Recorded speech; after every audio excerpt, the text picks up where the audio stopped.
আমি ডিউটি করছিলাম প্রত্যেক দিনের মতোই। একজন পেশেন্টের আমি এক্সামিনেশন করেছিলাম, সেই এক্সামিনেশন পেশেন্ট করতে দিচ্ছিল না এবং সে আমাকে লাথিও মেরেছিল।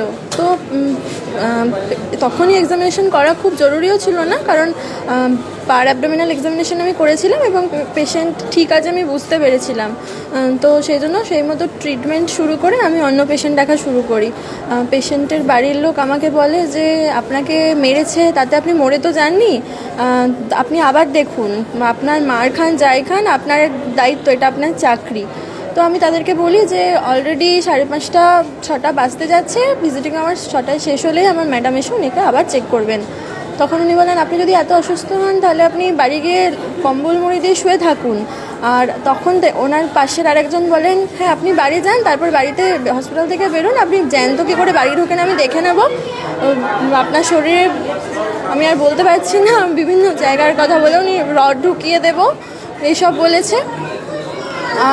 আর একজন আমার হাত মুচড়ে দিয়েছে, উনি বলছেন যে উনি পুলিশের খুব বড় অফিসার আর পার্টিরও নেতা, আমি কি করে জ্যান্ত বাঁচি উনি দেখে নেবেন। আর পাশের আরেকজনও একই সময় দুজনই আমার গায়ে হাত তুলেছে, মারধর করেছে। একজন আমার হাত মুচড়ে দিয়েছে আর একজন আমার কাঁধের এই জায়গায় মেরেছে, থাপ্পড় মারার চেষ্টা করেছিল, আমি মাথা সরিয়ে নিয়েছিলাম, আমার এই জায়গায় এসে পড়েছে মাথা। আমি NW আমাদের অ্যান্টিনেটাল ওয়ার্ড, প্রসূতি মাদের যে ওয়ার্ডে রাখা হয়, ওয়ার্ডের মধ্যে সমস্ত সিস্টার দিদিরা ছিলেন। আর আমাদের ওয়ার্ডের যারা মাসি তারাও ছিলেন, মাসিরাই আমাকে হেল্প করেছেন। এক্স্যাক্ট টাইম তো বলতে পারবো না, 5:30 পৌনে 6টা। এই সময় কি হসপিটালে কি নিরাপত্তা আছে? নিরাপত্তা হসপিটালের মধ্যেই তো ঘটেছে। নিরাপত্তা কি আপনারা নিরাপত্তা মনে করছেন? নিরাপত্তা আছে আপনাদের? মাসিরা আসার আগে একজন সিকিউরিটিও ছিল না ওখানে।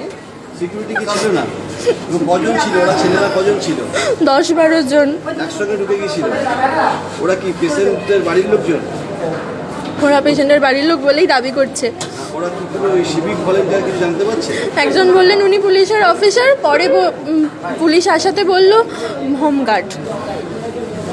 আপনারা কি থানায় লিখিত অভিযোগ করছেন? অবশ্যই নিরাপত্তার অভাব বোধ করছেন? অবশ্যই, ওরা তো বলেই দিচ্ছে যে আপনি হসপিটালের বাইরে বেরোলে মারধর করবে, রড ঢুকিয়ে দেবে। আপনি এনএসপি ম্যাডামকে জানিয়েছেন? সবাইকে জানিয়েছি, আমার স্যার জানিয়েছেন। আপনার নামটা? লিজা কোলে।